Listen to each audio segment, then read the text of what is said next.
저는 서울 서초구에 사는 30대 초반의 직장인입니다. 오늘은 제 이야기를 들려드리려고 하는데요. 처음엔 달콤한 사랑으로 시작했지만 예상치 못한 반전과 함께 인생의 중요한 교훈을 남긴 경험이었어요. 지금으로부터 약 2년 전 봄이었습니다. 저는 친한 친구의 결혼식에 참석했어요. 화사한 봄꽃이 만개한 예식장에서 행복한 신랑 신부의 모습을 보며 저도 언젠가 저런 날이 올까 생각하고 있었죠. 그때였습니다. 신랑 측 하객으로 온 어떤 남성이 제게 다가왔어요. 안녕하세요. 혹시 저기 신부 친구분이신가요? 그 사람의 이름은 준혁이었습니다. 대기업에 다니는 평범한 직장인이었던 준혁은 수줍은 미소를 지으며 제게 말을 걸었고 그렇게 우리의 인연이 시작되었어요. 결혼식이 끝난 후에도 준혁은 제게 연락을 이어갔습니다. 처음엔 가볍게 커피 한잔 하자는 제안이었지만 그의 진심 어린 태도에 저도 마음을 열기 시작했죠. 오늘 회의 때문에 힘들었는데 이렇게 시간 내줘서 고마워요. 아니에요. 저도 좋아서 나온 거예요. 준혁은 데이트할 때마다 남다른 배려심을 보였어요. 제가 좋아하는 음식을 기억했다가 식당을 예약해주기도 하고 바쁜 와중에도 먼저 연락을 챙겼습니다. 저는 점점 그의 성실함과 따뜻함에 끌렸고 우리는 자연스럽게 연인 관계로 발전했어요. 1년이라는 시간이 흘렀습니다. 어느 날 저녁, 준혁은 저를 한강공원으로 데려갔어요. 석양이 지는 풍경 속에서 준혁은 무릎을 꿇으며 반지를 꺼냈습니다. 나랑 결혼해 줄래? 평생 너를 행복하게 해줄게. 저는 눈물을 글썽이며 고개를 끄덕였죠. 준혁의 꾸준함과 진심이 느껴졌기 때문이었습니다. 드디어 저에게도 행복한 미래가 펼쳐지는 것 같았어요. 하지만 저에게는 한 가지 비밀이 있었습니다. 사실 저희 아버지는 중소제약회사를 운영하는 사업가셨어요. 집안은 경제적으로 매우 여유가 있었지만 부모님은 항상 검소하게 생활하셨고 저에게도 이렇게 당부하셨죠. 우리 집안 형편을 함부로 남에게 알리지 마라. 사람들이 돈만 보고 다가올 수 있단다. 저는 부모님의 말씀을 따라 평범한 직장인의 딸처럼 생활했습니다. 준혁에게도 그의 가족에게도 이 사실을 알리지 않았어요. 하지만 저는 생각했습니다. 결혼하고 나면 말해야겠지. 그때쯤이면 우리 사이도 더 단단해질 테니까. 양가 상견례는 분위기 좋게 진행되었습니다. 준혁의 어머니는 저를 보자마자 환하게 웃으며 말씀하셨어요. 어머 따님이 정말 얌전하고 예쁘네요. 우리 아들이 복 받았어요. 감사합니다. 앞으로도 잘 부탁드립니다. 저도 공손하게 인사를 건넸고 분위기는 매우 좋았습니다. 예비 시어머니는 제 학벌과 직장에 만족하는 듯 보였고 저희 부모님 역시 준혁을 흡족하게 여기셨죠. 결혼 준비는 순조롭게 진행되었습니다. 예식장을 예약하고 웨딩드레스를 고르고 신혼집을 알아보는 시간들. 저는 준혁과 함께하는 모든 순간이 설레고 행복했어요. 자기야, 우리 신혼여행은 어디로 갈까? 난 네가 좋아하는 곳이면 어디든 좋아. 준혁은 여전히 다정했고 저는 이 사람과는 평생을 함께할 수 있다는 확신이 들었습니다. 하지만 행복은 오래가지 못했습니다. 결혼식을 불과 2달 앞둔 어느 날 저희 가족에게 청천벽력 같은 소식이 날아들었어요. 아버지가 건강검진에서 간암 진단을 받으신 겁니다. 아버지의 간암 진단 이후에 저희 가족의 일상은 완전히 멈춰버렸습니다. 병원에서 받은 진단서를 들고 집으로 돌아오는 길, 저는 멍한 상태로 차 안에 앉아 있었어요. 믿을 수가 없었습니다. 항상 건강하셨던 아버지가 그렇게 활력 넘치셨던 분이 간암이라니요. 의사 선생님은 말씀하셨습니다. 간이식 수술이 필요하다고요.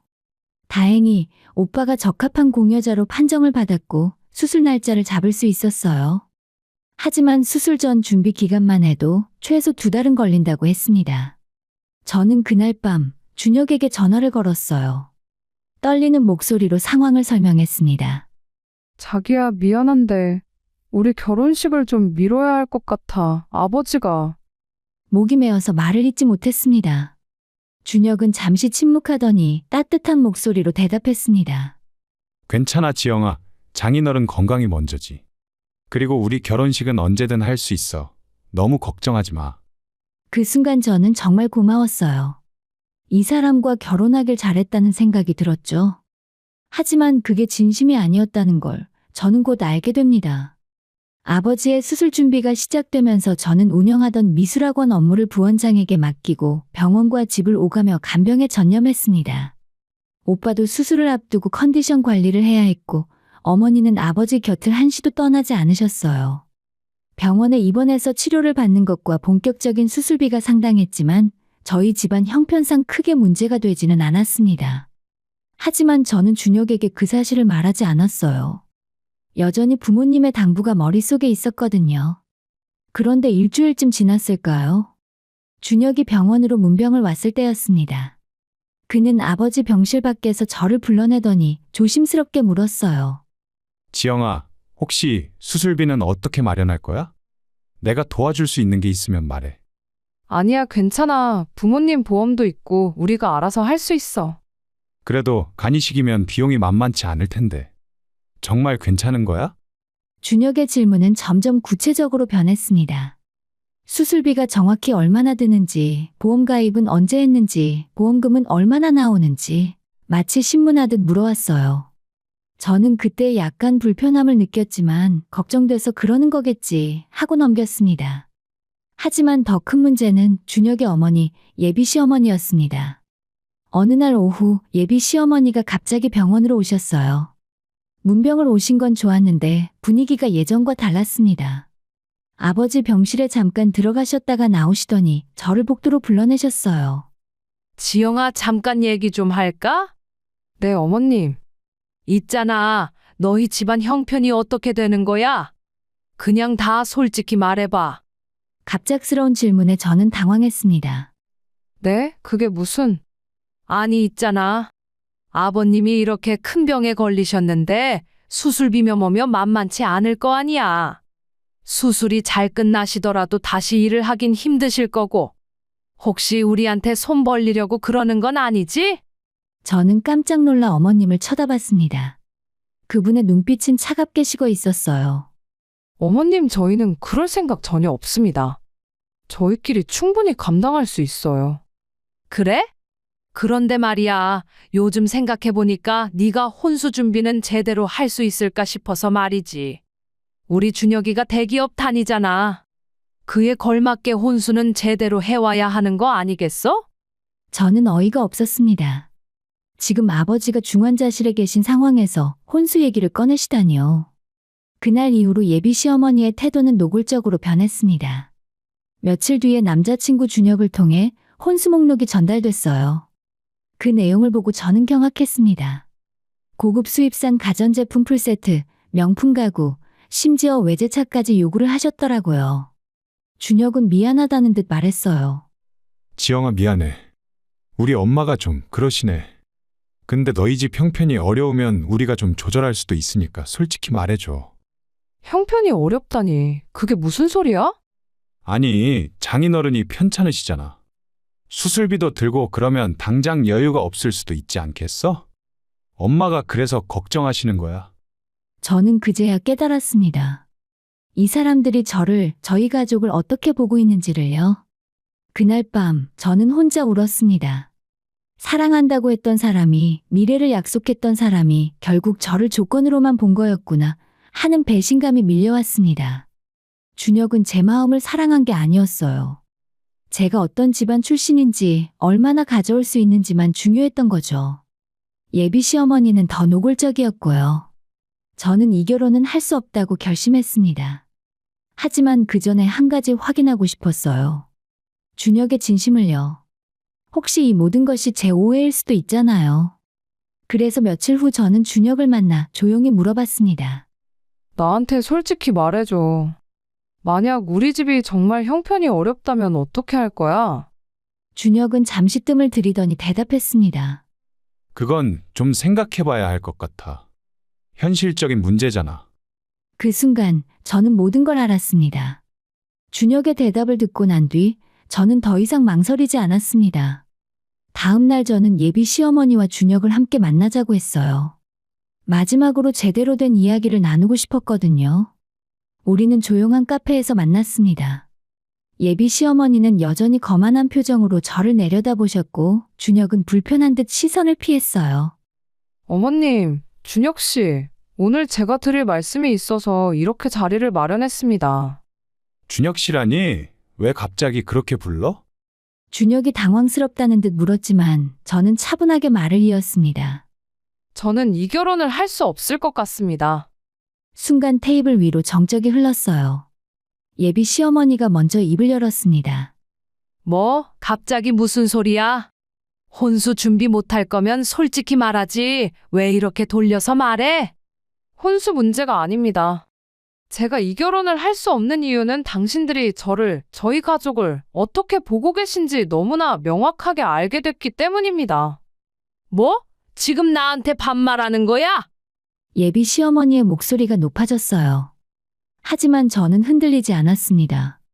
아버지가 아프시다는 소식을 듣자마자 어머님이 하신 게 뭐였습니까? 수술비 걱정, 보험 확인, 혼수 목록 강요. 단 한 번도 진심 어린 위로는 없으셨죠. 그리고 준혁 씨도 마찬가지였고요. 준혁이 황급히 변명했습니다. 지영아, 그건 오해야. 나는 진심으로 걱정한 거였어. 네가 힘들까 봐. 힘들까봐? 그럼 어제 내가 물어봤을 때 왜 그렇게 대답한 거야? 우리 집 형편이 어려우면 결혼을 생각해봐야 한다고 했잖아. 그게 준혁은 말을 잇지 못했어요. 예비 시어머니가 대신 나섰습니다. 그게 뭐가 어때서? 결혼은 현실이야, 현실. 사랑만으로 되는 게 아니라고. 너희 집이 가난하면 우리 아들한테 침이 되잖아. 그게 뭐가 잘못됐어? 제가 가난하다고요? 저는 씁쓸하게 웃었습니다. 저희 집이 가난하다는 증거라도 있으세요? 단지 아버지가 편찮으시다는 이유만으로 그렇게 단정 지으신 건가요? 아니면 뭐야? 혼수 목록 보고 그렇게 난리를 치는 걸 보니까 분명 돈이 없는 거 아니야? 그럼 어머님께서 요구하신 혼수 목록이 정당하다고 생각하세요? 수입가전 풀세트의 명품 가구, 심지어 외제차까지요? 준혁 씨가 재벌 총수도 아니고 그냥 평범한 회사원인데 말이죠. 제 말을 들은 예비 시어머니의 얼굴이 붉어졌습니다. 뭐라고? 너 지금 우리 아들을 무시하는 거야? 무시가 아니라 현실입니다. 솔직히 말씀드리자면 준혁 씨 정도 스펙을 가진 남자는 서울에 널렸어요. 제가 왜 과도한 혼수를 준비하면서까지 이 결혼을 해야 하는지 모르겠네요. 그 말에 준혁이 벌떡 일어섰습니다. 야, 지금 무슨 소리 하는 거야? 사실을 말하는 거야. 어머님과 준혁 씨는 저를 사랑한 게 아니었어요. 그저 제가 얼마나 가져올 수 있는지, 얼마나 도움이 될지만 계산하셨죠. 그런 결혼은 저는 할 수 없어요. 이미 예식장 측에도 취소 의사를 전달했고요. 앞으로 저희는 남남입니다. 할 말을 다 쏟아내고 일어서려는데 남자친구의 어머니가 소리쳤어요. 이 건방진 것이 우리 아들이 너를 만나준 게 어디야? 후회할 줄 알아. 그건 제가 할 말입니다. 이런 분들과 가족이 될 뻔했다는 게요. 저는 그렇게 말하고 카페를 나왔습니다. 가슴이 두근거렸지만 동시에 후련했어요.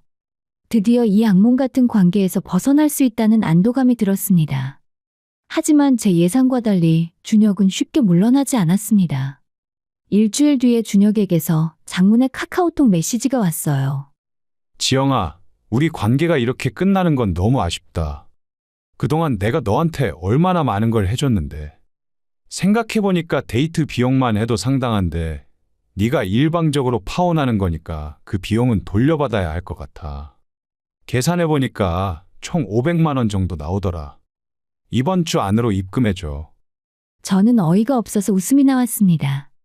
데이트 비용을 돌려달라고요? 이 사람이 정말 미쳤나 싶었어요. 하지만 저는 철저한 사람입니다. 평소에 지출 내역을 꼼꼼하게 기록해두는 습관이 있었거든요. 저는 바로 엑셀 파일을 열어서 지난 1년간의 데이트 비용을 정리했습니다. 식사비, 영화비, 여행 경비. 모든 걸 합산해보니 준혁이 쓴 돈은 약 350여만 원, 반대로 제가 쓴 돈이 500만 원을 넘었어요. 저는 바로 답장을 보냈습니다. 데이트 비용을 정산하자고? 좋아. 내가 더 많이 썼으니까 150만 원 입금해줘. 증빙 자료는 모두 가지고 있으니까 필요하면 보내줄게. 하지만 제가 보낸 말에 준혁의 답장은 오지 않았습니다. 그걸로 끝이 아니었어요. 준혁은 제 회사 앞에 나타나기 시작했습니다. 퇴근 시간에 맞춰서 기다렸다가 저를 따라오는 거예요. 지영아, 우리 다시 한번 생각해보자. 내가 잘못했어. 그만해. 이미 끝난 관계야. 아니야, 우리 아직 끝난 게 아니야. 나는 너를 정말 사랑했어. 사랑했다면 아버지가 아프실 때 혼수 타령을 했을까? 이제 그만 가세요. 저는 단호하게 말하고 돌아섰지만 준혁은 계속 따라왔어요. 심지어 제 집 앞까지 따라와서 초인종을 누르기도 했습니다. 참다 못한 저는 경찰에 신고했습니다. 스토킹과 협박으로요. 경찰이 준혁을 조사했고 결국 그는 벌금 100만 원을 받았어요. 그 일 이후로 준혁의 연락은 완전히 끊겼습니다. 저는 드디어 평화를 찾을 수 있었어요. 아버지의 수술은 성공적으로 끝났고 회복 단계에 접어들었습니다. 오빠도 건강하게 퇴원했고요. 저는 다시 제 본업에 집중할 수 있었습니다. 그렇게 몇 달이 흘렀어요. 저는 준혁과 그의 어머니를 완전히 잊고 지내고 있었습니다. 그들과의 악연은 이제 다 끝났다고 생각했죠. 하지만 운명이란 참 묘한 거더라고요. 얼마 뒤에 저는 그들을 다시 만나게 됩니다. 그것도 아주 극적인 상황에서요. 어느 주말 아버지가 말씀하셨어요. 지영아, 오랜만에 가족끼리 외식이나 할까? 너도 그동안 고생 많았잖아. 좋아요, 아빠. 어디로 갈까요? 청담동에 새로 생긴 한정식 집이 괜찮다던데 거기로 가자. 저희는 그날 가족 모두 함께 그 식당으로 향했습니다. 고급스러운 인테리어와 조용한 분위기가 인상적인 곳이었어요. 저희는 2층 룸으로 안내받아 자리에 앉았습니다. 식사가 한창 진행되고 있을 때였습니다. 화장실에 다녀오려고 복도로 나왔는데 1층 홀에서 익숙한 목소리가 들렸어요. 여기 분위기 괜찮네. 역시 내 안목이 좋지? 심장이 철렁 내려앉았습니다. 그 목소리는 바로 준혁이었어요. 저는 조심스럽게 난간 너머로 1층을 내려다봤습니다. 역시나 준혁이었어요. 그리고 그의 옆에는 젊고 예쁜 여성이 앉아 있었죠. 오빠, 여기 정말 비싸 보이는데 괜찮아요? 괜찮아. 너한테 이 정도는 해줘야지. 전 여자친구는 가난해서 이런데 한 번도 못 데려왔거든. 전 여자친구라니. 그건 저를 말하는 거였어요. 저는 손에 힘이 빠져 난간을 꽉 쥐었습니다. 준혁의 목소리는 계속 이어졌습니다. 그 여자는 아버지가 아프다고 결혼식도 미루고 난리도 아니었어. 알고 보니까 돈도 없는 집안이더라고. 다행히 결혼 전에 알아서 파혼했지. 그런 말 하는 거 아니에요. 아버지가 아프시면 힘들잖아요. 솔직히 가난한 여자랑 결혼하면 고생길이잖아. 지금 너 같은 여자 만나서 얼마나 다행인지 몰라. 너는 연봉도 높은 회사 다니고 집안도 괜찮다며? 에이, 그런 거 따지지 마요. 전 오빠가 좋아서 만나는 거예요. 여자의 목소리에는 수줍음이 묻어 있었어요. 저는 그녀가 불쌍하다는 생각이 들었습니다. 준혁의 본성을 모르고 있으니까요. 저는 조용히 룸으로 돌아왔습니다. 아버지가 물으셨어요. 지영아, 왜 그래? 얼굴이 안 좋은데? 아빠, 아래층에 제 전 남자친구가 있어요. 뭐? 오빠가 벌떡 일어났어요. 내가 내려가서 한마디 할까? 아니야, 오빠. 그냥 내버려둬. 우리끼리 식사나 즐기자. 하지만 운명은 저희를 그냥 두지 않았습니다. 식사가 끝나고 저희가 계산을 하러 1층으로 내려갔을 때 준혁도 마침 계산대 앞에 서 있었어요. 우리의 눈이 마주쳤습니다. 준혁의 얼굴이 순간 굳어졌어요. 아니, 지영이? 안녕하세요. 저는 담담하게 인사를 건넸습니다. 준혁의 옆에 있던 여자가 저를 쳐다봤어요. 오빠, 이분이 누구예요? 아, 그게. 준혁이 말을 얼버무리는 사이 그 여자는 제 뒤에 서 있는 아버지를 보고 깜짝 놀라며 소리쳤습니다. 사장님? 순간 모두의 시선이 아버지에게 쏠렸어요. 아버지는 부드럽게 미소 지으며 말씀하셨습니다. 민지 씨? 여기서 다 만나네. 주말 잘 보내고 있어? 네, 사장님. 건강은 괜찮으세요? 수술 후에 경과가 좋다고 들었습니다. 민지라는 여자는 공손하게 인사를 했어요. 저는 그제야 그녀가 누군지 기억났습니다. 아버지 회사 마케팅팀에 오래 들어온 신입사원이었죠. 그 모습을 지켜보는 준혁의 얼굴이 새하얗게 변했습니다. 사장님이라고요? 민지가 당연하다는 듯 대답했어요. 네, 저희 회사 대표이사님이세요. 준혁은 입을 다물지 못하고 저와 아버지를 번갈아 쳐다봤습니다. 그러면 이분이 사장님의 따님이신가요? 민지가 저를 가리키며 물었어요. 아버지가 자랑스럽게 대답하셨습니다. 그렇지. 우리 딸 지영이야. 미술학원 원장이지. 아, 그렇구나. 준혁과 저희 식구들 사이에 흐르는 묘한 기운을 감지한 민지는 다 알겠다는 표정을 짓고는 식당을 나가버렸습니다. 준혁은 당황한 채로 그 자리에 멍하니 서 있었어요. 저희 식구들은 어안이 벙벙한 준혁을 뒤로 하고 식당을 나서려고 했습니다. 그때 식당 화장실에서 나온 준혁의 어머니가 저희 가족을 보고 걸음을 멈췄어요. 아마 그 자리가 새로운 여자친구를 어머니한테 소개시켜주는 목적이었나 봐요. 아들, 민지는 어디 갔니? 당신들은? 안녕하세요. 저는 정중하게 인사했습니다. 준혁의 어머니는 당황한 기색이 역력했지만 이내 비웃듯 말했어요. 어머, 지영이 아니야? 아버지는 건강하시고 수술비는 잘 마련했어? 도끼 어린 말투였습니다. 하지만 아버지가 앞으로 나서셨어요. 안녕하세요. 저는 지영이 아버지입니다. 덕분에 건강 잘 회복했습니다. 그래요. 다행이네요. 그나저나 지영씨, 우리 준혁이가 좋은 여자 만나서 잘 지내는 거 봤지? 역시 우리 아들 안목이 좋아. 준혁의 어머니는 여전히 저를 무시하는 말투였어요. 하지만 준혁이 황급히 어머니를 말렸습니다. 엄마, 그만해. 왜? 내가 뭘 잘못했어? 준혁은 자기 엄마에게 귓속말로 상황을 설명했고 어머니는 입을 떡 벌렸습니다. 뭐라고? 준혁아, 이게 무슨 소리야? 엄마, 나도 몰랐어. 진짜 몰랐다고. 준혁의 목소리는 떨리고 있었습니다. 그는 저를 바라보며 말했어요. 지영아, 미안해. 내가 정말 잘못했어. 다시 시작할 수 있을까? 안 돼요. 제 대답은 단호했습니다. 준혁 씨는 저를 사랑한 게 아니었어요. 조건만 봤죠? 지금도 마찬가지고요. 제 아버지가 사장이라는 걸 알았으니까 태도가 바뀐 거잖아요. 아니야, 나는 진심으로. 진심이었다면 제 아버지가 아프실 때 혼수 타령 안 했겠죠. 진심이었다면 데이트 비용 돌려달라고 안 했겠죠. 진심이었다면 스토킹 같은 짓도 안 했을 거예요. 준혁은 아무 말도 하지 못했습니다. 그때 준혁의 어머니가 갑자기 아버지 앞에 무릎을 꿇었습니다. 사장님, 제가 잘못했습니다. 제가 눈이 없어서 따님을 못 알아봤어요. 다시 한 번만 기회를 주세요. 주변 사람들의 시선이 모두 저희에게 쏠렸어요. 아버지는 차갑게 말씀하셨습니다. 일어나세요. 보기 흉합니다. 사장님, 제발. 우리 준혁이가 따님 정말 사랑합니다. 제가 잘못 가르쳤어요. 제가 사과할게요. 필요하시면 우리 준혁이 간이라도 드릴게요. 제발요, 다시 한 번만. 됐습니다. 내 딸 인생에서 당신들은 아웃입니다. 다시는 우리 앞에 나타나지 마세요.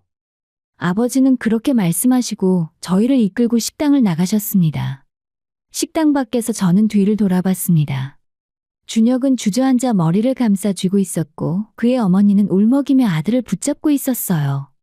한때 저를 가난하다고 무시하던 그들이 이제는 바닥에 주저앉아 있는 모습이 씁쓸하면서도 후련했습니다. 차에 타고 집으로 가는 길에 아버지가 말씀하셨어요. 지영아, 네가 그 사람들과 헤어진 건 정말 잘한 일이야. 진짜 사랑은 조건을 먼저 따지지 않는 거란다. 네, 아빠. 저도 이제 알아요. 저는 창밖을 바라보며 생각했습니다. 만약 제가 진실을 숨기지 않았다면 어땠을까요? 아마 준혁과 그의 어머니는 저를 더 환대했겠죠. 하지만 그건 진짜 사랑이 아니었을 거예요. 오히려 가난하다고 여겨질 때 그들의 본색을 볼 수 있어서 다행이었습니다. 그날 이후 저는 준혁에 대한 미련을 완전히 버릴 수 있었습니다. 하지만 준혁과 그의 어머니에게는 더 큰 불행이 기다리고 있었습니다. 한정식집에서의 재회 이후에 저는 다시 일상으로 돌아왔습니다.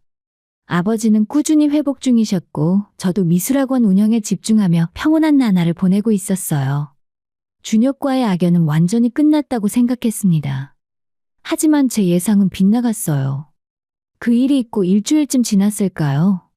어느 날 저녁 학원 문을 닫고 나오는데 누군가 제 앞을 가로막았습니다. 지영아, 준혁이었습니다. 그의 손에는 커다란 꽃다발이 들려 있었어요. 여기서 뭐 하는 거야?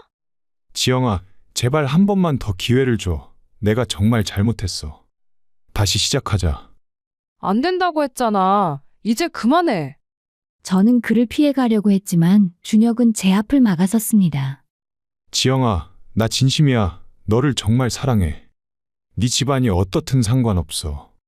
그냥 너랑 다시 시작하고 싶어. 거짓말하지 마. 만약 우리 집이 정말 가난했다면 지금 이렇게 매달리고 있을 것 같아? 준혁은 대답하지 못했습니다. 저는 그의 손에서 꽃다발을 빼앗아 바닥에 내동댕이 쳤어요. 이제 정말 그만하세요. 다시 나타나면 경찰에 신고할 거예요. 저는 그렇게 말하고 재빨리 택시를 잡아탔습니다. 백미러로 뒤를 보니 준혁이 바닥에 흩어진 꽃을 주우며 멍하니 서 있더라고요. 하지만 준혁은 그 다음 날도 학원 앞에 나타났습니다. 때로는 꽃다발을 들고, 때로는 편지를 들고, 때로는 그냥 먼발치에서 저를 지켜보기만 했어요. 이러다 보니 학원 학부모님들이 수군거리기 시작했습니다. 원장님, 저 남자 누구예요? 매일 밖에 서 있던데. 아, 그냥 예전에 알던 사람이에요. 신경 쓰지 마세요.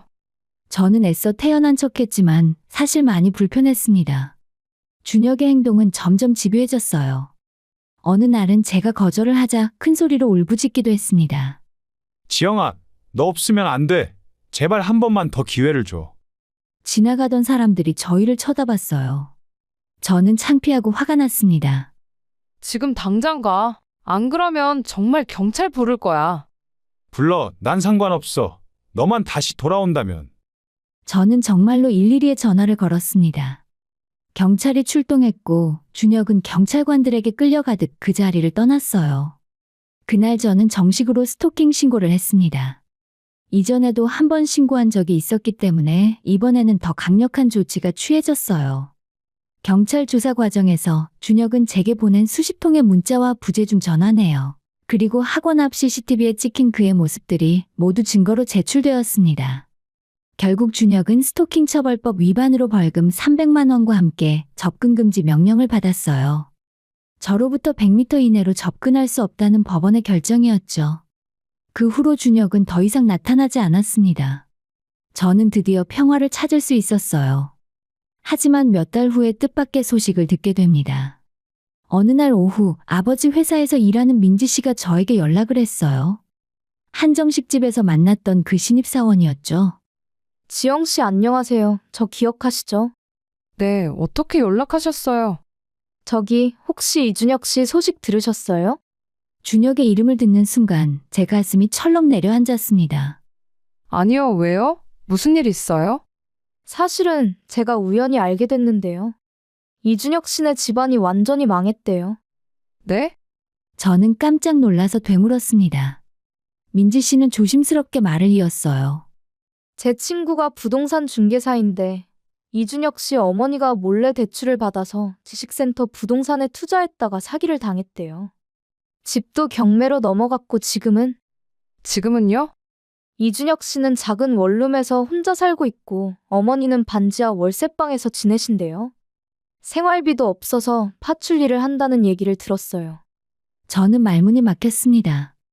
한때 저희 집을 가난하다고 무시하던 그들이 이제는 정말로 가난해진 거였어요. 이준혁 씨는 회사에서도 잘렸대요.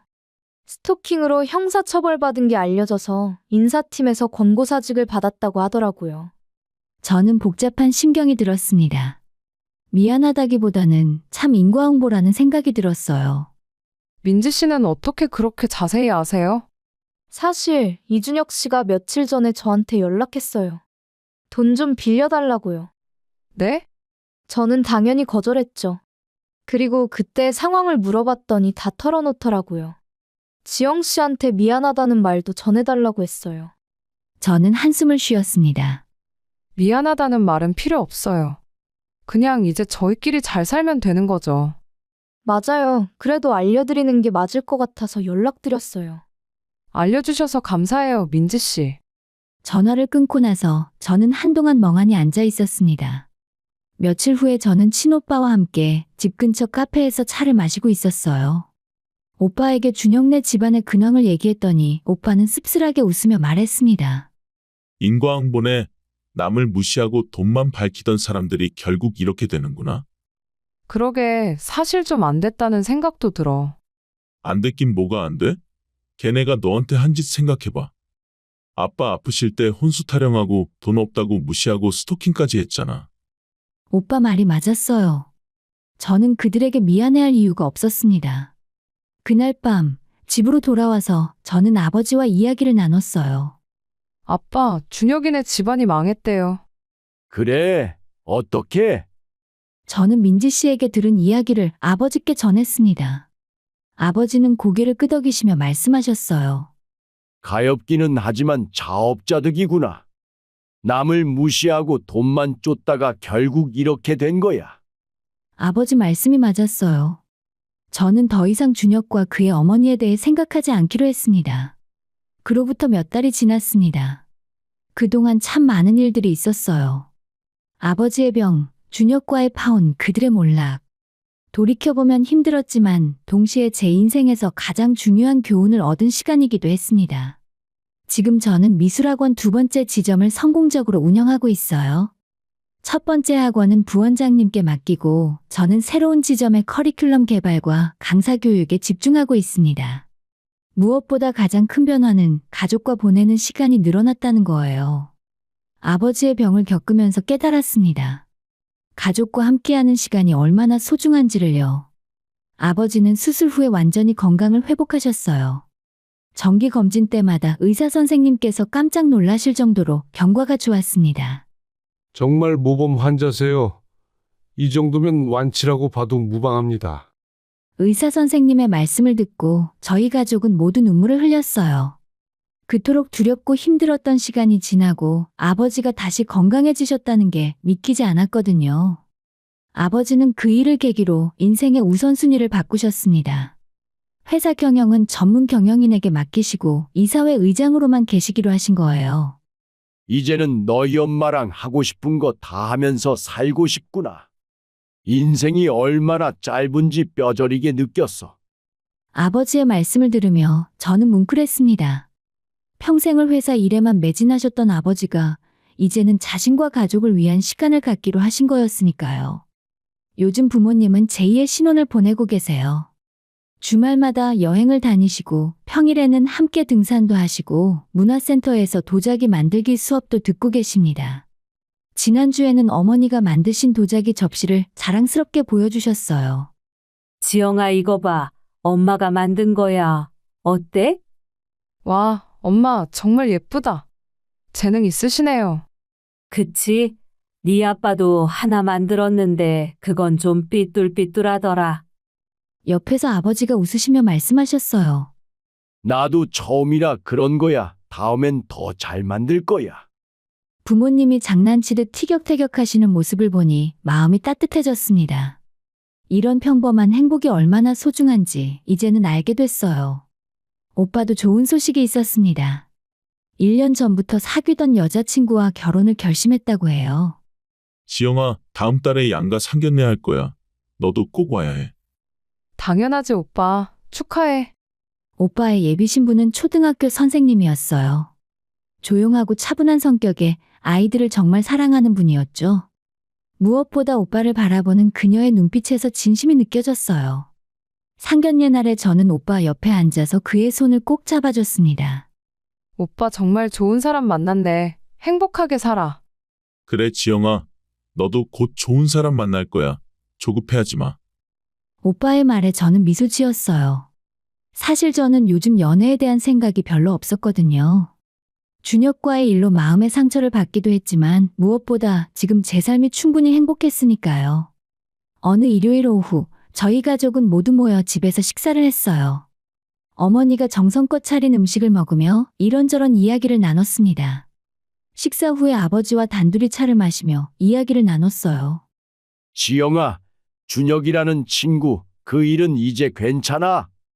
이제는 아무렇지도 않아요.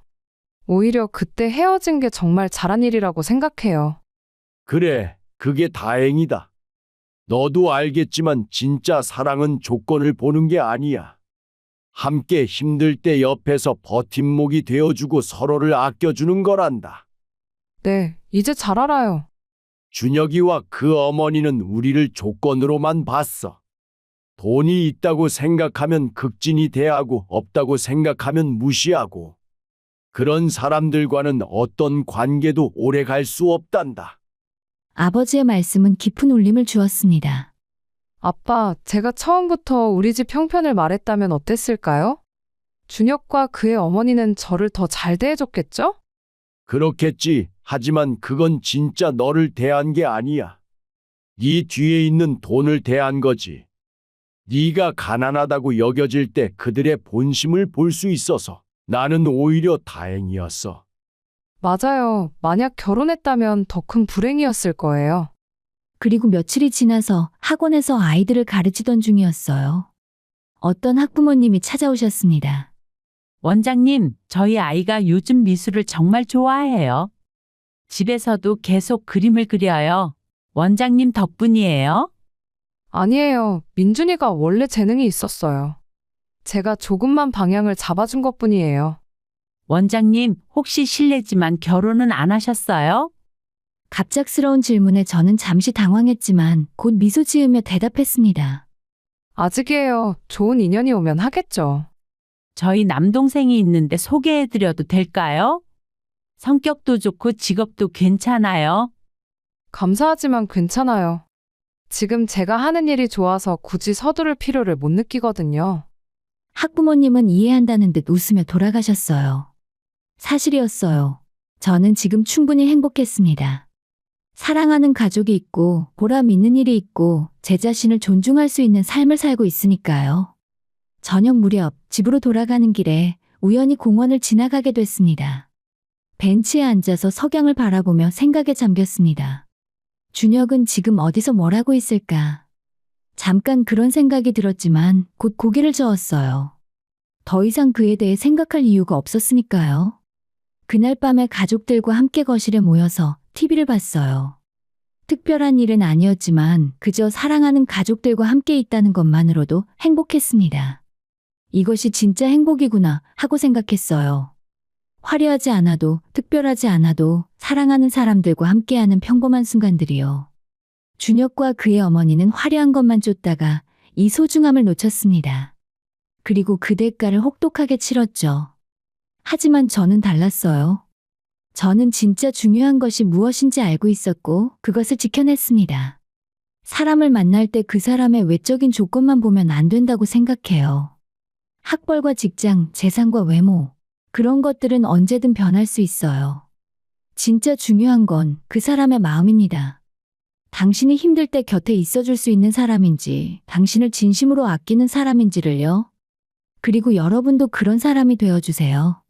상대방의 조건만 보는 게 아닌 진심을 보는 사람으로요. 제 경험이 누군가에게는 교훈이 되고 누군가에게는 위로가 되길 바랍니다.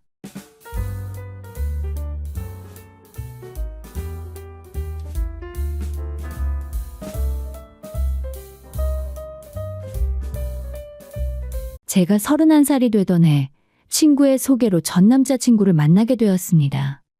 그 사람의 첫인상은 솔직히 평범했어요. 그런데 몇 번 만나다 보니 이 사람에게는 뭔가 다른 매력이 있었습니다. 바로 생활력이었죠. 나 카드는 거의 안 써. 현금으로만 쓰는 게 습관이야. 처음 들었을 때는 좀 의아했습니다. 요즘 세상에 현금만 쓴다니?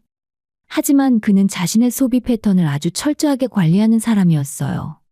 매달 예산을 정해놓고 그 안에서만 쓰고 남는 돈은 무조건 저축한다고 했습니다. 요즘 젊은 사람들이 카드 긁다가 빚만 늘어나잖아. 나는 그러기 싫어서 현금만 써. 그래야 내가 얼마나 쓰는지 눈에 보이거든. 데이트할 때도 그랬습니다. 비싼 레스토랑보다는 가성비 좋은 맛집을 찾아다녔고 영화도 거의 조조 할인을 이용했어요. 처음엔 좀 아쉬웠죠. 다른 커플들처럼 화려한 데이트를 하고 싶기도 했으니까요. 하지만 만나다 보니 절약하는 모습이 참 좋아 보이더라고요. 그런데 친구들 반응은 달랐습니다. 야, 그 남자 좀 짠돌이 아니야? 요즘 시대에 누가 그렇게 살아? 맞아. 너 나중에 결혼하면 용돈도 제대로 못 받을 것 같은데. 친구들은 걱정 반 농담 반으로 말했지만 저는 그렇게 생각하지 않았습니다. 왜냐하면 그는 정말 써야 할 때는 과감하게 쓰는 사람이었거든요. 제 생일날이었습니다. 그는 제가 평소에 갖고 싶어 하던 가방을 선물로 줬어요.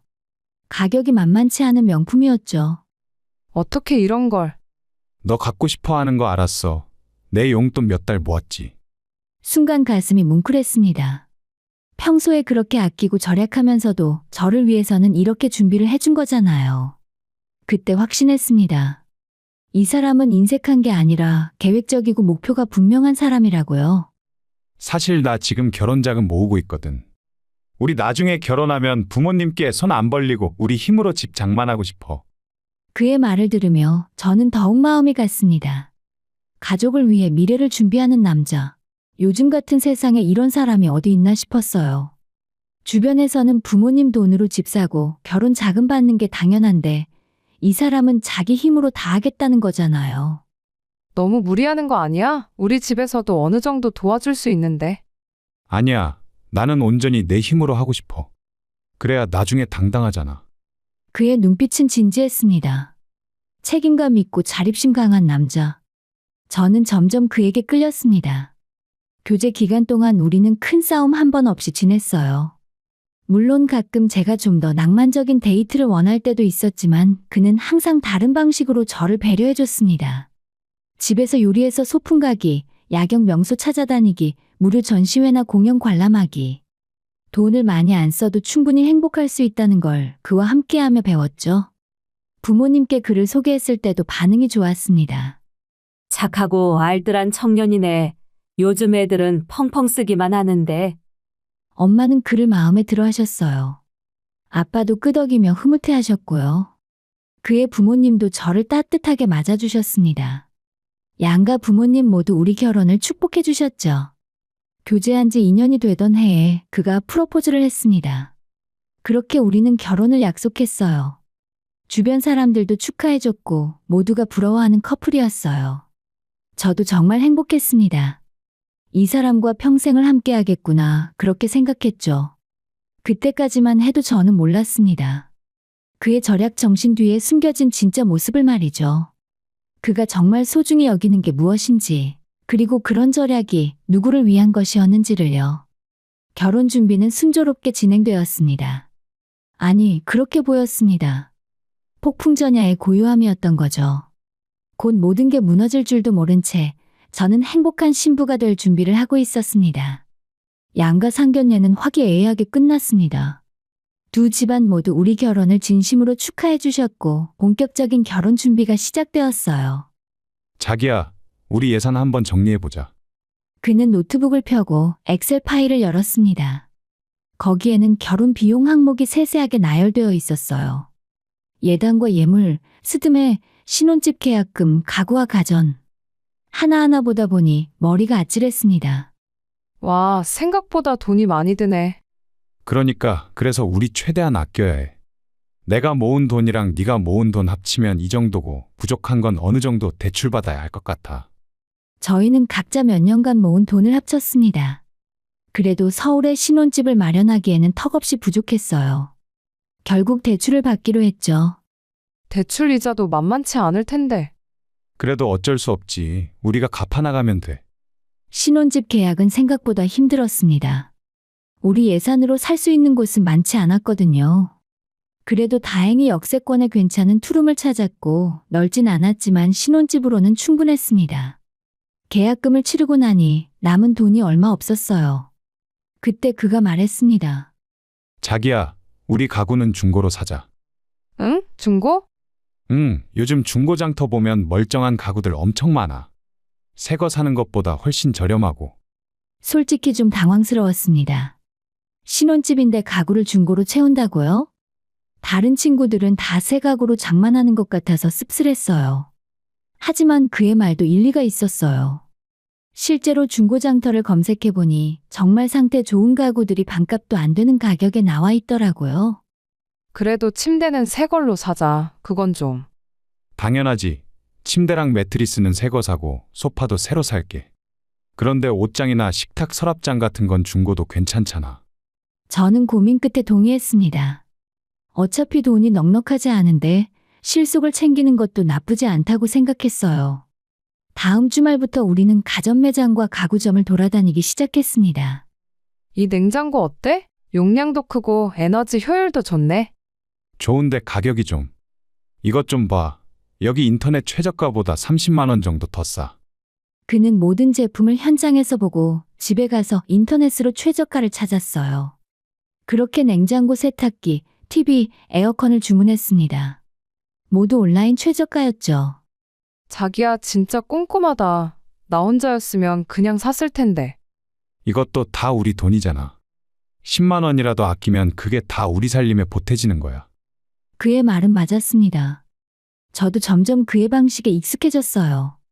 가구는 중고장터를 통해 알아봤습니다. 생각보다 상태 좋은 제품들이 많았어요. 여기 6인용 식탁 세트가 15만 원이네. 새 거 사면 60만 원 넘게 드는데. 가서 직접 확인해 보자. 우리는 주말마다 중고 가구를 보러 다녔습니다. 어떤 집은 이사 가면서 급매로 내놓은 거라 거의 새 것처럼 깨끗했어요. 또 어떤 집은 몇 년 썼지만 관리를 잘해서 충분히 쓸만했고요. 이 옷장 괜찮은데? 근데 문짝에 긁힌 자국 있네. 그 정도는 스티커로 가리면 되지. 결국 우리는 식탁과 옷장, 신발장과 거실장을 모두 중고로 샀습니다. 새 가구 값의 4분의 1도 안 되는 돈으로요. 그 과정에서 저도 나름 뿌듯함을 느꼈습니다. 알뜰하게 장만하는 재미도 있었고 무엇보다 우리 둘이 함께 미래를 만들어간다는 게 좋았어요. 하지만 가끔은 아쉬울 때도 있었습니다. 이 조명 예쁘지 않아? 근데 가격이 좀. 알았어, 괜찮아. 제가 예쁘다고 생각하는 소품이나 인테리어 용품을 보면 그는 항상 가격부터 확인했어요. 그리고 대부분 비싸다는 결론이었죠. 처음엔 이해했지만 횟수가 거듭될수록 조금씩 서운함이 쌓였습니다. 우리 커튼은 새로 맞추자. 창문 크기가 특이해서. 인터넷에 기성품으로 사면 안 돼? 그러면 사이즈가. 그냥 조금 짧아도 괜찮잖아. 결국 커튼도 기성품으로 샀습니다. 창문보다 10cm 짧았지만 그는 이 정도면 충분하다고 했어요. 입주 날짜가 다가왔습니다. 이삿짐은 많지 않았어요. 우리 각자 살던 원룸에 있던 짐들과 새로 산 가전과 중고로 산 가구들. 이사 비용도 아끼기 위해 작은 트럭을 빌려서 친구들과 함께 옮기기로 했습니다. 이사 업체 부르면 최소 50만 원인데 우리가 하면 그냥 트럭 빌리는 10만 원이면 돼. 그래도 힘들잖아. 친구들이 도와준다잖아. 밥이랑 술 한 턱 내면 되지. 이삿날 친구들이 와서 도와줬습니다. 다들 땀 흘리며 짐을 날랐어요. 저도 함께 짐을 날랐고 그날 저녁 친구들에게 고기를 사줬습니다. 야, 너희 알뜰하긴 하다. 친구가 웃으며 말했습니다. 저도 함께 웃었지만 왠지 모를 찜찜함이 있었어요. 입주를 며칠 앞두고 그가 말했습니다. 자기야, 입주 청소 어떻게 할까? 업체 불러야지. 새 집인데 깨끗하게 청소해야 돼. 업체 부르면 비싸잖아. 우리가 하면 안 돼? 우리 둘이 너무 힘들 것 같은데. 그때 그가 뭔가 생각난 듯 말했습니다. 그럼 좋은 방법이 있어. 그의 입에서 나온 말을 들었을 때 저는 귀를 의심했습니다. 아니, 이게 무슨 소리지? 순간 머릿속이 하얘졌어요. 이 사람이 지금 정말로 그런 말을 하는 건가? 그날 이후 모든 게 달라졌습니다. 장모님께 입주 청소 부탁드리면 어떨까? 그 말을 듣는 순간 제 심장이 멎는 것 같았습니다. 무슨 소리야? 아니, 장모님 지금 집에 계시잖아. 우리 둘 다 회사 다니느라 바쁘고. 청소업체 부르면 20만 원은 나오는데 장모님께 부탁드리고 한 5만 원 정도 용돈 드리면 되잖아. 저는 그가 농담하는 줄 알았습니다. 아니, 농담이길 바랬어요. 하지만 그의 표정은 진지했습니다. 지금 진심이야? 응, 왜? 장모님 요즘 시간 되시잖아. 그리고 청소업체 부르는 것보다 훨씬 경제적이고. 저는 당황스러워서 말을 잇지 못했습니다. 이 사람이 정말 이런 말을 하는 건가? 야, 우리 엄마 지금 허리 아파서 치료받고 있는 거 알잖아. 알지. 그래도 청소 정도는 할 수 있지 않을까? 그렇게 힘든 것도 아니고. 힘든 게 문제가 아니라 저는 목소리를 가다듬으며 차근차근 설명했습니다. 우리 엄마 평생 일하시면서 허리랑 무릎 다 망가진 거 알잖아. 몇 달 전까지만 해도 식당에서 일하셨는데 도저히 안 되겠다고 그만두신 거야. 지금 한의원 다니면서 침 맞고 물리치료 받고 계시다고. 그래도 청소는 할 수 있잖아. 살살 하면 되지. 저는 그 말에 화가 치밀어 올랐습니다. 청소가 그렇게 쉬운 거 같아? 입주 청소가 얼마나 힘든지 알아? 온종일 쪼그리고 앉아서 구석구석 닦고 창문 닦고 화장실 청소하고 그게 살살 할 수 있는 일이야? 그러니까 5만 원 드린다잖아. 5만 원이 문제가 아니라고. 제 목소리가 커졌습니다. 그가 놀란 듯 저를 바라봤어요. 왜 그래? 내가 뭘 잘못했어? 지금 그게 문제야? 우리 엄마가 돈이 필요해서 청소 일을 하시는 사람이야? 그냥 심부름꾼처럼 생각하는 거야? 그런 게 아니라 어차피 장모님이 시간 되시니까. 시간 된다고 해서 다 할 수 있는 게 아니야. 우리 엄마 지금 몸 상태가 어떤지 너도 알면서 왜 그런 소리를 해? 그는 이해가 안 된다는 표정이었습니다. 좀 예민하게 받아들이는 거 아니야? 나는 그냥 가족끼리 도움 주고받는 거라고 생각했는데. 가족끼리 도움 주고받는 거? 그럼 시어머니한테도 부탁해봐. 순간 그의 얼굴이 굳었습니다. 우리 엄마는 안 돼. 왜? 우리 엄마는 연세도 많으시고 그런 일 한 번도 안 해보셨어. 저는 기가 막혀서 웃음이 나왔습니다. 우리 엄마는 평생 일만 하셨는데 괜찮고 시어머니는 한 번도 안 해보셔서 안 된다고? 그게 말이 돼? 그게 아니라 그게 아니면 뭐야? 우리 엄마는 만만하게 보이는 거지? 야, 그런 식으로 말하지 마. 나는 단순히 경제적인 측면에서. 경제적인 측면? 20만 원 아끼려고 아픈 사람한테 청소시키자는 게 경제적인 거야? 그날 우리는 크게 싸웠습니다. 교제 2년 동안 한 번도 목소리를 높인 적이 없었는데 그날은 정말 화가 났어요. 며칠 후에 그가 먼저 연락을 해왔습니다. 미안해. 내가 생각이 짧았어. 저는 그가 진심으로 사과하는 줄 알았습니다. 그래서? 그럼 이렇게 하자. 장모님께 10만 원 드릴게. 5만 원은 너무 적었던 것 같아. 순간 저는 말문이 막혔습니다.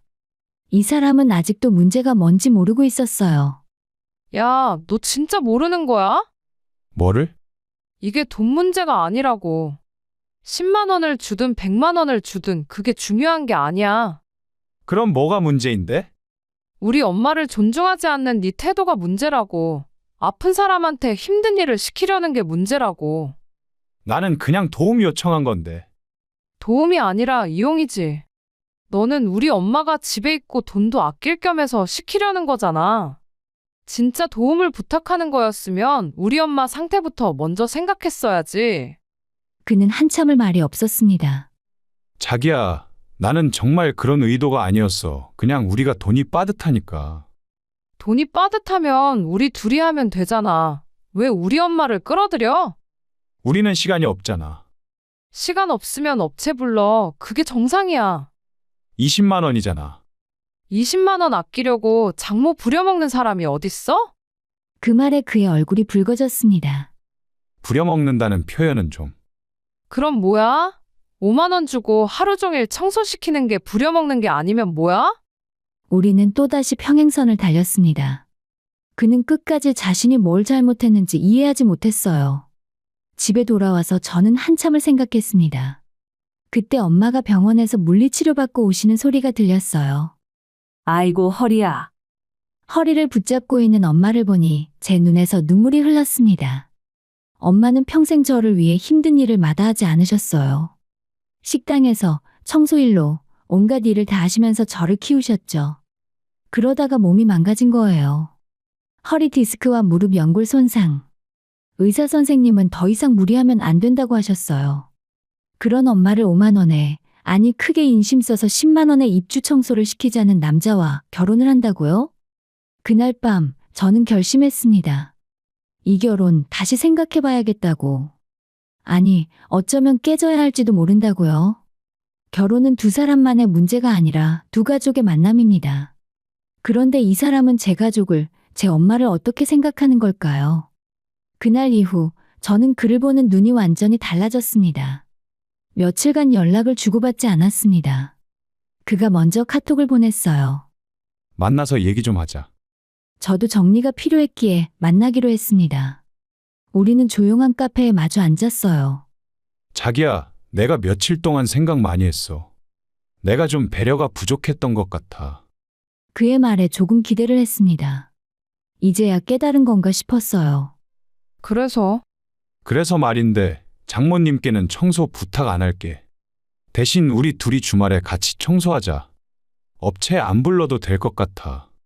이틀 정도 투자하면 우리가 충분히 할 수 있을 것 같아. 20만 원 아낄 수 있잖아. 저는 한숨을 쉬었습니다. 이 사람은 여전히 본질을 모르고 있었어요. 자기야, 그게 중요한 게 아니라 그럼 뭐가 중요한데? 나는 네 말 듣고 장모님한테 부탁 안 하겠다는 건데. 너는 왜 우리 엄마한테 부탁하려고 했는지 생각해봤어? 그건 경제적으로. 됐어. 그럼 이렇게 하자. 저는 심호흡을 하고 말했습니다. 시어머니께 부탁하자. 순간 그의 표정이 굳었습니다. 뭐? 시어머니께 입주 청소 부탁하자. 10만 원 드리면 되잖아. 너도 말했잖아. 가족끼리 도움 주고받는 거라고. 야, 그게 무슨. 왜? 시어머니는 안 돼. 우리 엄마는 되고. 그의 얼굴이 빨개졌습니다. 우리 엄마는 그런 거 못하셔. 왜? 왜긴 왜야? 우리 엄마는 하늘 같은 분이야. 평생 그런 일 한 번도 안 해보셨어. 저는 웃음이 나왔습니다. 비웃음이었죠. 하늘 같은 분? 그럼 우리 엄마는 뭐야? 아니, 그게 아니라. 그게 아니면 뭐야? 우리 엄마는 평생 그런 일 하시면서 사셔도 괜찮고, 시어머니는 한 번도 안 해보셔서 못 하신다는 거지? 야, 그런 식으로 말하지 마. 그가 목소리를 높였습니다. 주변 사람들이 쳐다봤어요. 그럼 어떻게 말해? 지금 네 말이 그런 뜻이잖아. 우리 엄마는 만만하고 시어머니는 귀하신 분이라는 거. 만만하다는 게 아니야? 나는 그냥. 그냥 뭐? 우리 엄마는 집에 계시니까 돈도 아낄 겸해서 시키면 되겠다 싶었던 거지? 시어머니는 그런 일 시키면 안 되고. 그는 할 말을 잃었습니다. 하지만 곧 반박했어요. 우리 엄마는 연세도 많으시고 건강도 안 좋으셔. 그럼 우리 엄마는 건강해? 허리 디스크에 무릎 연골 다 닳아서 걷기도 힘들어 하시는데? 그래도 그래도 뭐? 시어머니보다는 괜찮다는 거야? 저는 더 이상 참을 수 없었습니다. 시어머니 연세가 올해 66이잖아. 우리 엄마는 62이야. 4살 차이밖에 안 나. 그런데 시어머니는 연세가 많아서 안 되고 우리 엄마는 괜찮다고? 나이 문제가 아니라. 그럼 뭐가 문제야? 말해봐. 왜 시어머니는 안 되고 우리 엄마는 되는데? 그가 입을 다물었습니다. 대답할 수 없었던 거죠. 왜냐하면 그 이유는 하나밖에 없었으니까요. 그는 자기 엄마는 귀하게 여기고 제 엄마는 그렇지 않았던 겁니다. 내가 말해줄게. 너는 우리 엄마를 네 엄마만큼 소중하게 생각하지 않는 거야. 아니, 그게 아니야? 그럼 뭔데? 똑같은 청소인데 왜 시어머니한테는 절대 안 된다고 하고 우리 엄마한테는 5만 원 주고 하자고 했어? 아니, 나는. 그가 말을 잇지 못했습니다. 그의 눈이 흔들렸어요. 우리 엄마 허리 아픈 거 알면서도 청소시키려고 했잖아. 그것도 5만 원에. 그런데 시어머니는 하늘 같은 분이라서 안 된다고? 내가 잘못 생각했어. 진짜 미안해. 미안하다고 끝나는 게 아니야. 너는 지금도 뭘 잘못했는지 모르고 있어. 알아. 내가 장모님 몸 상태를 고려 안 한 게 잘못이었어. 그것뿐이야? 너는 우리 엄마를 존중하지 않았어. 동등하게 대하지 않았다고. 나는 장모님 존중해. 존중하는 사람이 5만 원 주고 하루 종일 청소시켜? 그것도 아픈 몸으로? 그는 대꾸하지 못했습니다. 너 솔직히 말해봐. 만약에 우리 엄마가 아니었더라도 시어머니한테는 절대 청소 부탁 안 했을 거지? 대답 못하는 거 보니 맞네. 그는 한참을 침묵하다가 말했습니다. 나는 우리 엄마가 그런 일 하시는 걸 상상도 못 하겠어. 평생 편하게 사신 분이거든. 그래, 시어머니는 평생 편하게 사셨구나. 우리 엄마는 평생 고생만 하셨어. 나 키우려고, 우리 가족 먹여 살리려고. 그래서 이용해도 된다는 거야? 이용이 아니라 이용이지. 네가 뭐라고 포장하든 그게 이용이야. 저는 가방을 들고 일어났습니다. 나 진지하게 다시 생각해 볼게. 이 결혼. 자기야, 그가 제 손을 잡았지만 저는 뿌리쳤습니다. 나 제발 진정하고 얘기 좀 더 하자. 더 할 얘기 없어. 너는 끝까지 네가 뭘 잘못했는지 모르잖아. 알았어. 내가 잘못했어. 다시는 그런 소리 안 할게. 문제는 그 소리를 했다는 게 아니야. 네가 나와 우리 가족을 어떻게 생각하는지가 문제야. 집으로 돌아오는 길에 저는 눈물을 참을 수 없었습니다. 엄마는 거실에서 TV를 보고 계셨어요. 왔니? 왜 이렇게 늦었어? 오늘 좀 늦었지? 엄마는 제 얼굴을 보더니 물으셨습니다. 왜? 무슨 일 있어? 아니야, 아무 일도 없어. 거짓말이었습니다. 모든 게 잘못되어 가고 있었어요. 그날 밤 저는 침대에 누워 생각했습니다. 이 사람과 결혼하면 어떻게 될까? 명절 때마다 가족 행사 때마다 제 부모님은 항상 뒷전이 되겠죠? 시부모님만 귀하게 모시고 제 부모님은 당연하게 여기는 그런 결혼 생활. 상상만으로도 끔찍했습니다. 그리고 저는 결심했습니다. 이 결혼 안 되겠다고요. 그날 이후 일주일 동안 저는 잠을 제대로 이루지 못했습니다. 매일 밤 천장을 보며 생각했어요. 이 결혼 정말 해야 하는 걸까? 남자친구에게서는 연락이 없었습니다. 사과도 해명도 없었어요. 마치 제가 화를 가라앉히기만을 기다리는 것 같았습니다. 사흘째 되던 날 그에게서 카톡이 왔습니다. 입주일 당장 다음 주인데 청소 어떻게 할 거야? 저는 그 메시지를 보고 허탈하게 웃었습니다. 미안하다는 말도 잘못했다는 말도 없이 청소 얘기부터 하는 그 사람. 답장하지 않았습니다. 그러자 다음날 또 메시지가 왔어요. 왜 연락 안 해? 화났어?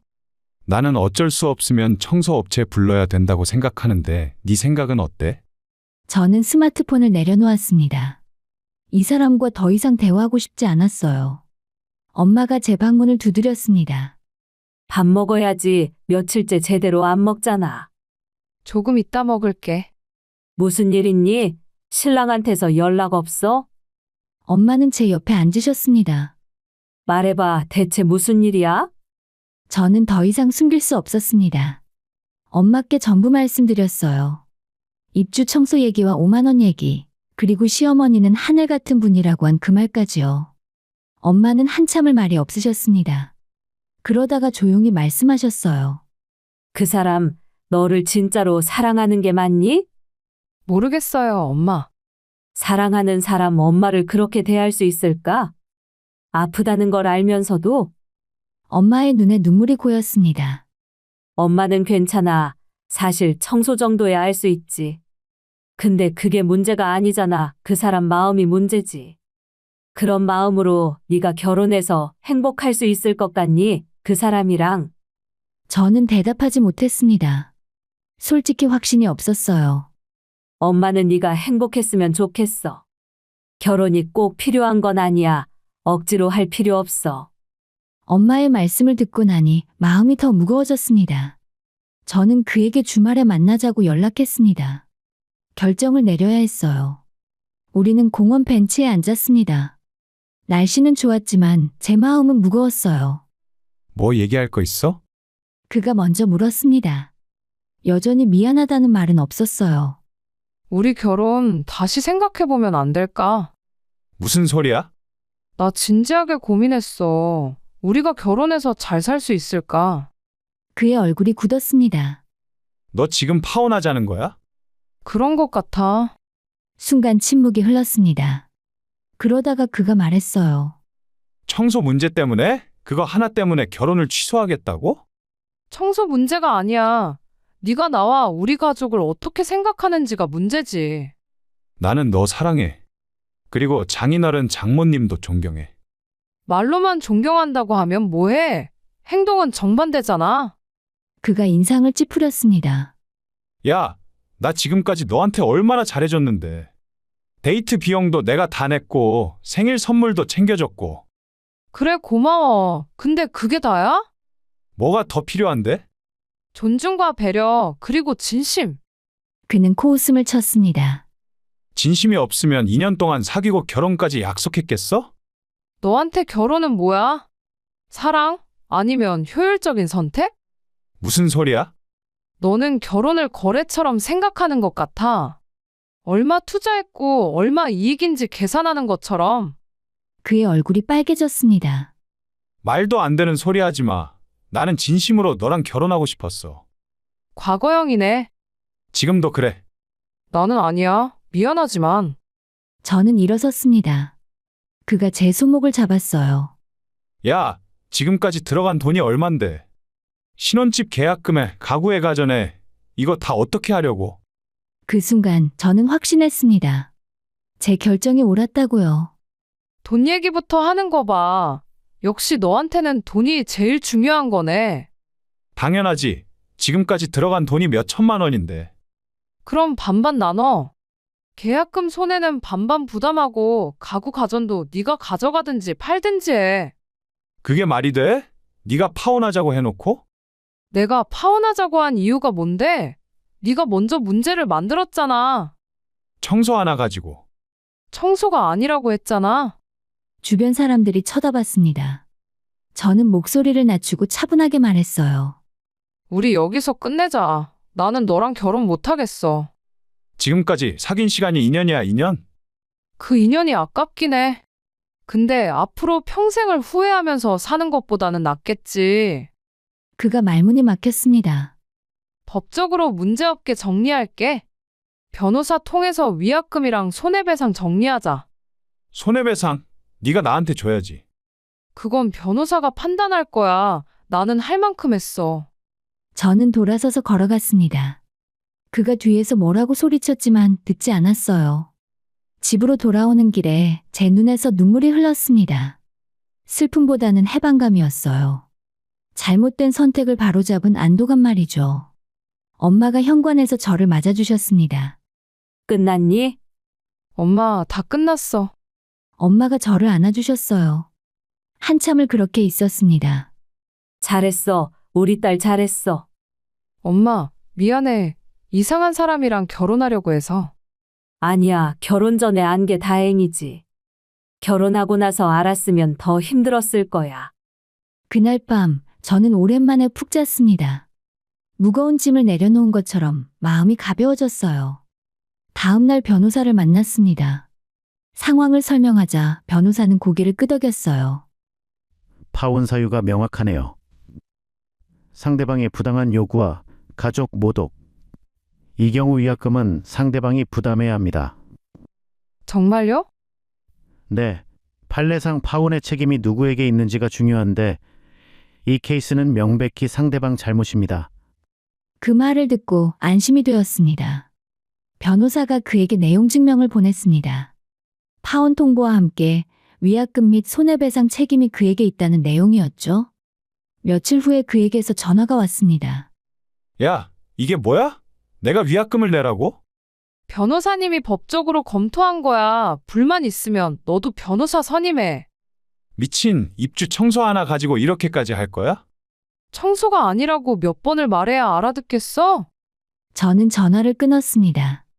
그리고 그의 번호를 차단했어요. 결혼은 깨졌지만 저는 후회하지 않았습니다. 오히려 다행이라고 생각했어요. 결혼 전에 그의 본 모습을 알게 된 걸 말이죠.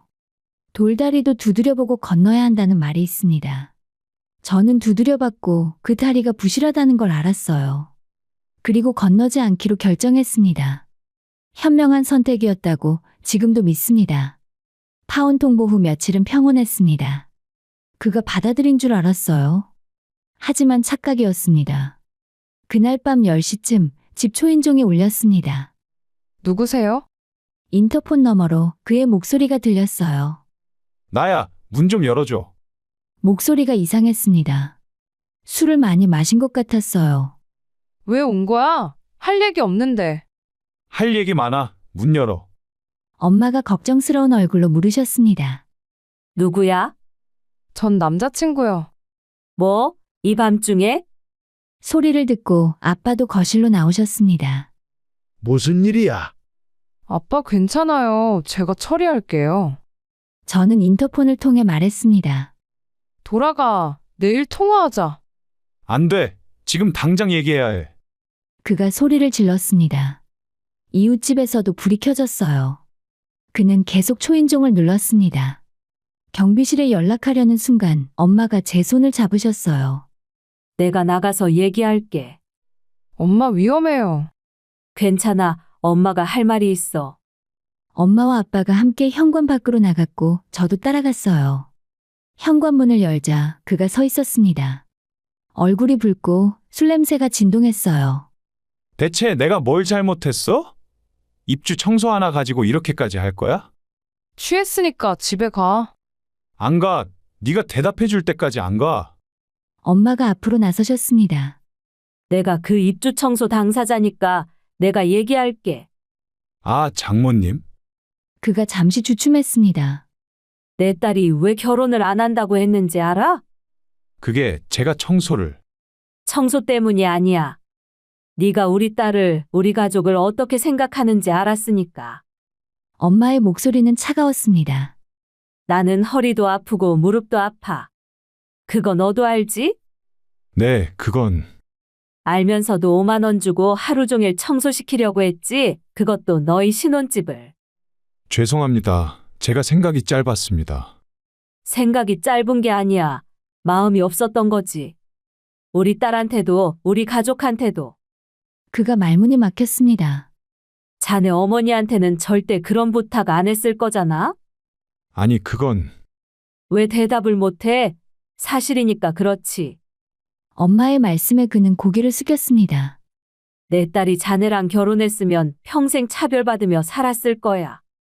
시댁 부모님은 귀하게 모시고 친정 부모는 함부로 대하는 그런 집에서. 아닙니다. 저는. 아니긴 뭐가 아니야. 결혼도 안 했는데 벌써 이런데 결혼하면 어땠겠어?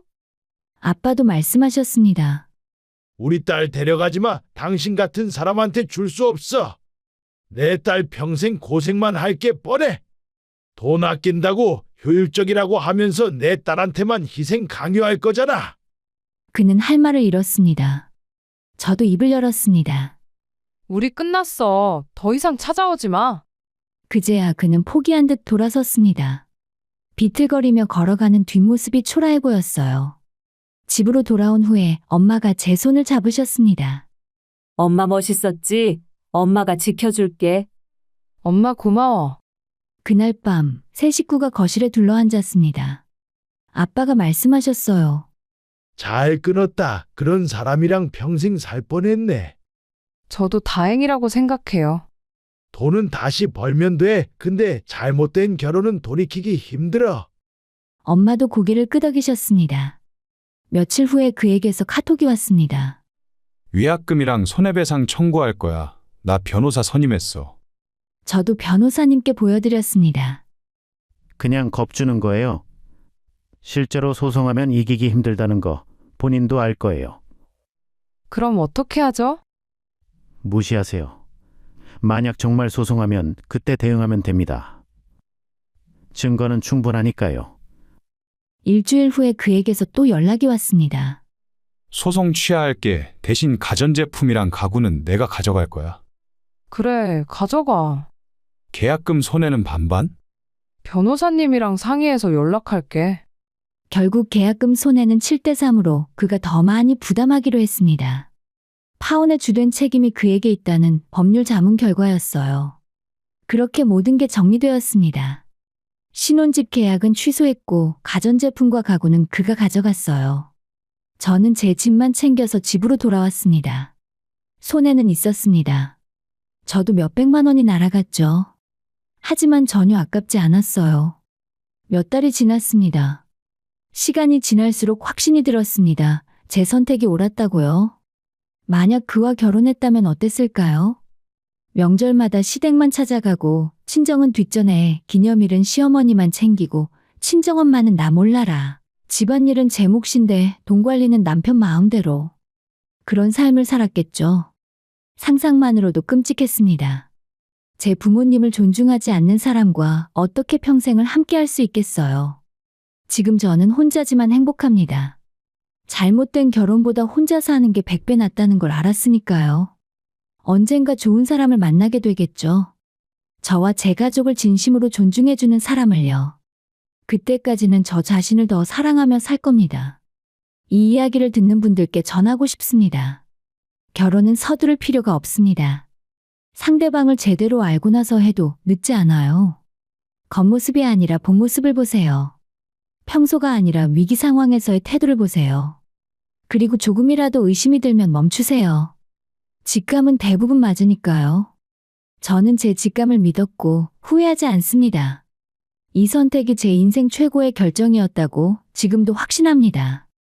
여러분도 행복한 선택하시길 바랍니다.